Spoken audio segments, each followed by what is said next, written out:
ఇది నిన్న డిఐవైకి కంటిన్యూషన్ అనమాట. నేను శివలింగం దేంతో చేశానో ఈరోజు రివీల్ చేస్తానన్నాను కదా! సో, నేను చేసింది చూడండి ఈ మెటీరియల్ తోటే అనమాట. సింపుల్‌గా ఈ కప్స్ తోటి నేను చేశాననమాట.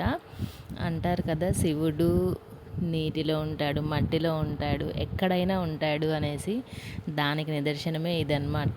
నేను ఒక దగ్గర చూసి ఇది రిఫరెన్స్‌గా తీసుకొని కొంచెం చేంజెస్ చేసి ఇది క్లేతో ఇలా స్టిక్ చేశాననమాట.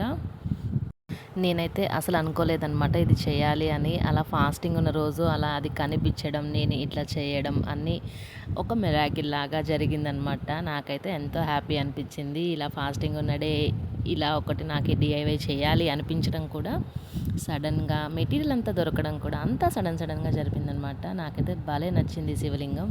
ఇలా ఈ విభూది ఇదంతా వేసిన తర్వాత ఇంకొంచెం కళ పెరిగిందని కూడా అనిపించింది నాకైతే. మీకేమనిపించింది కామెంట్ చేసేయండి. నచ్చితే like, share and subscribe. And మీలో ఎంతమంది ఎక్స్పెక్ట్ చేశారు నేను ఈ మెటీరియల్తో చేసుంటానని కూడా కామెంట్ చేయండి.